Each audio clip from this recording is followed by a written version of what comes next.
В городе Череповце пожилая женщина вышла замуж за молодого чернокожего, который оказался нигерийским принцем, и весь город был в шоке от этой новости. И именно эту скандальную историю я хочу вам рассказать, дорогие читатели. Судьба двух молодоженов даже стала рекламным роликом для федерального канала.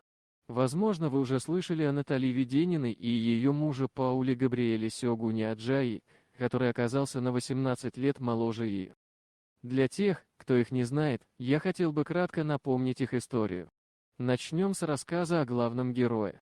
Наталья Веденина – зрелая женщина, которая жила в Череповце и работала медсестрой, чтобы достичь того, о чем мечтают многие женщины, а именно счастья. Она воспитала своих детей, которые давно покинули свой отчий дом и уже создали свои собственные семьи. Ее отношения с мужем не сложились, и они развелись. По совету подруги, Наталья регистрируется на сайт знакомств, где знакомится со вторым главным героем, Паулем Габриэлем, темнокожим мужчиной из Нигерии. Он мечтает найти родственную душу для серьезных отношений, создать семью и продолжить семейную линию. В Нигерии семья передавала титул короля от отца к сыну. Поэтому в поисках своей возлюбленной, принц также зарегистрировался на сайте знакомств, чтобы найти наиболее подходящую королеву, готовую родить ему сына. Наталья и Паул связались по скайпу и встретились некоторое время спустя.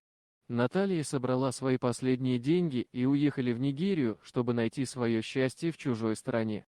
Она познакомилась с родителями Паула и впервые увидела своего возлюбленного лично. Родители принца не сразу приняли старшую невесту своего сына, но отметили ее бережливость и доброту. Но для родителей Паула было главное, что их сын любит Наталью, поэтому они смирились и приняли ее в свою семью. 28 марта 2013 года Наталья и Паул официально поженились. После свадьбы молодожены переехали в Россию и стали там жить. Паул освоил новую профессию водителя трактора. Но денег у них катастрофически не хватало, поэтому Наталья вернулась к своей прежней профессии медсестры. Однако работать она долго не смогла. Благодаря ЭКО в 2017 году родились два очаровательных ребенка, Дэвид и Даниил. Родители, Паул и Наталья, были на седьмом небе от счастья, но жизнь – это зебра. Утомленный домашними делами и тяжелой работой, Паул решил отдохнуть и взять отпуск.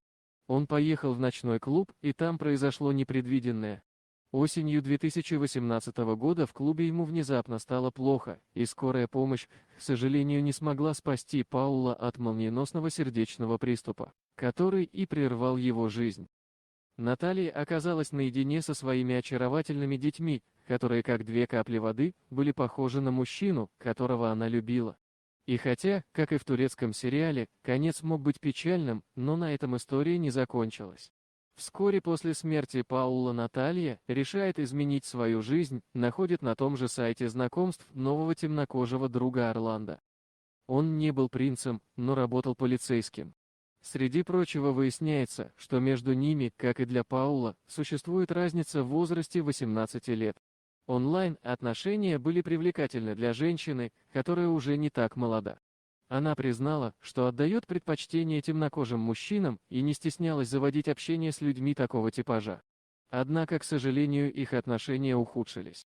И в скором времени они расстались, не доведя дело до свадьбы. Наталья вела одинокую жизнь и воспитывала своих детей. Став взрослыми, дети Натальи отвернулись от своей матери после того, как она вышла замуж за Паула. После первого брака и приглашений на ТВ она стала знаменитой, хотя и была финансово бедной. Благодаря передаче Малахова «Пусть говорят» по федеральному телевидению, заботливые люди помогли ей, дав ей деньги и вещи. Ей даже предложили заключить контракт с ее детьми в качестве моделей для детской одежды. Однако Наталья решила подождать, пока ее дети немного подрастут. Говоря о личной жизни, еще один кандидат на руку и сердце нашей леди стал белый мужчиной из Новосибирска, который видел ее по телевизору и влюбился. Его зовут Федор, ему 27 лет, он кондуктор.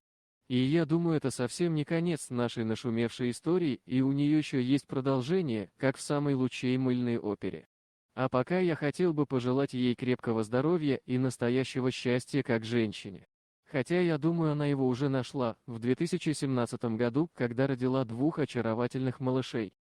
Дорогие друзья, если вам понравилось видео, поставьте лайк, а также подписывайтесь на канал, где найдете еще много интересного.